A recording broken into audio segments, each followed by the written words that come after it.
Gary Haber, who was head of our package accounting department, and I and Ronnie Jacobs, Daddy's nephew, worked on a budget uh, for the series, which was going to be shot all over the world. And how do you budget something like that? You have no idea. So we did the best we can, and we called the series Sheldon's Folly. And we came up with a number, and it was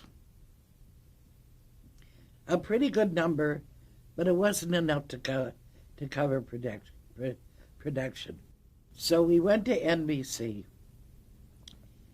I didn't, but our Lou Weiss, our head agents went to NBC and convinced them to lend Sheldon the money over and above the license fee so he could produce the programs.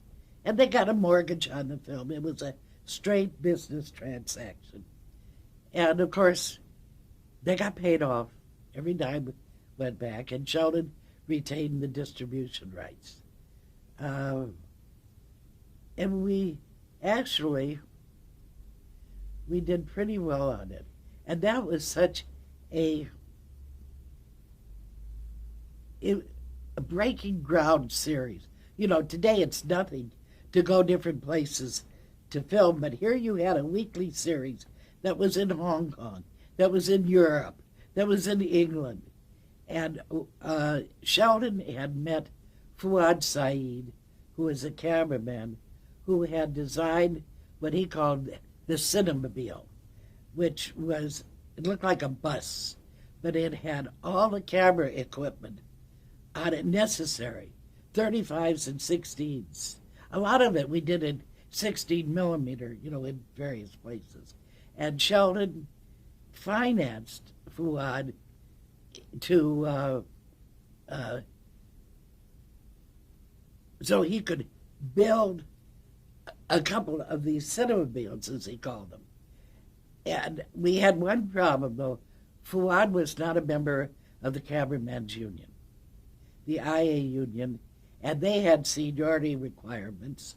And Sheldon had always been a signatory through Desilu to the union. So we had the opportunity that all of the union cameramen were working. So Sheldon had the right to hire Fuad. And once he did, we never took him off salary. Even when union men became available. And Fuad was trying to get into the cameraman's union and had applied. But seniority in the craft unions, I'm sure your friend knows, can be very, very tight and very hard to get into. So we never took him off, and the union brought in arbitration. And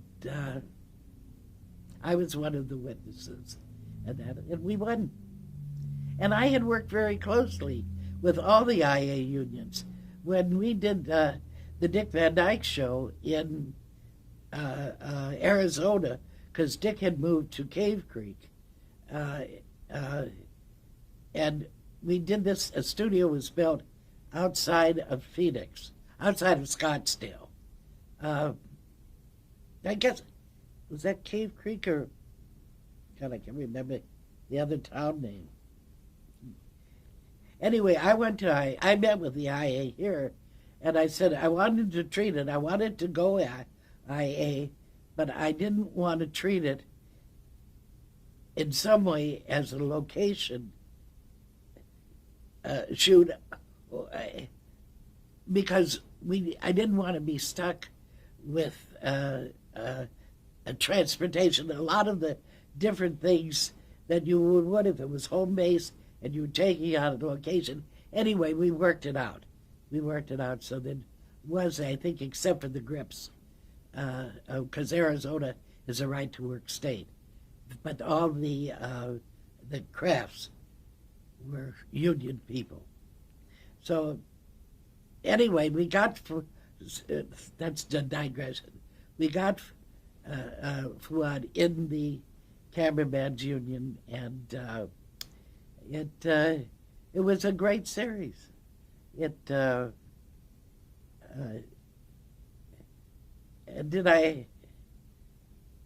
did I tell you on camera about my meeting with the? No, I don't think I did. Uh, the independents belong to the Television Alliance. The majors belong to a different bargaining group.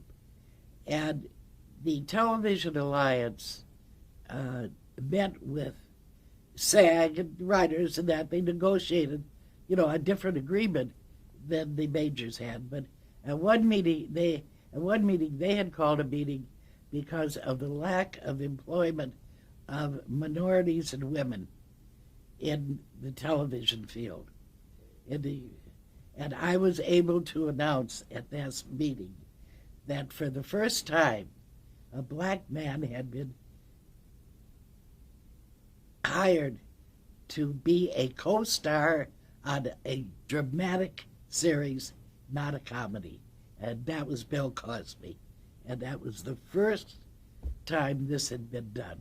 After that, a Mod Squad, we had Clarence Williams III, and that, but Bill Cosby, I Spy, was a groundbreaker.